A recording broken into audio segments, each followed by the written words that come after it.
नागपुर के यशोधरा नगर police ने घरफोड़ चोरी के एक मामले में बड़ी सफलता हासिल करते हुए आरोपी को गिरफ्तार कर चोरी का लाखों रुपए का माल बरामद किया है। पुलिस ने आरोपी के कब्जे से नकदी, सोने चांदी के आभूषण और अन्य कीमती सामान जब्त किए हैं। पुलिस के अनुसार तकनीकी जांच और मुखबिर से मिली सूचना के आधार पर आरोपी को हिरासत में लिया गया। पूछताछ में उसने चोरी की वारदात कबूल की, जिसके बाद चोरी का सामान बरामद किया गया।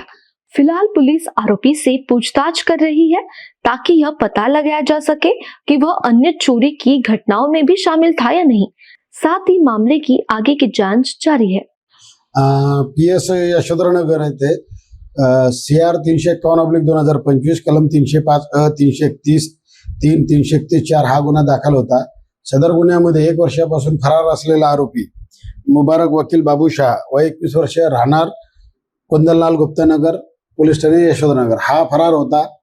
तर यांना जे आमचे DB पथकाचे कर्मचाऱ्यांना गोपनीय माहिती मिळाली, तसेच तांत्रिक विश्लेषणाच्या माध्यमातून तो भांडेवाडी येथे त्याच्या आईच्या घरी राहत असल्याची माहिती मिळाली।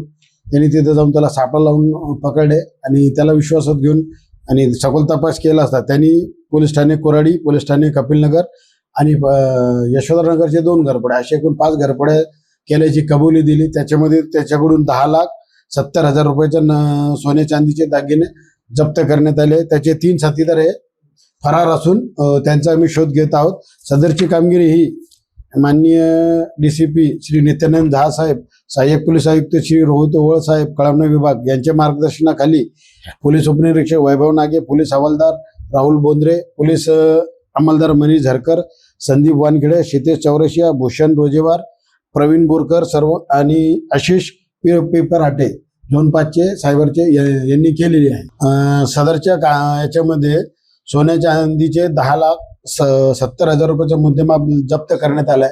अन्य आरोपी पकडल्यानंतर आणखीन काही गुन्हे उघडकीस येण्याची शक्यता आहे आणि आणखीन मुद्देमाल जप्त होण्याची शक्यता आहे।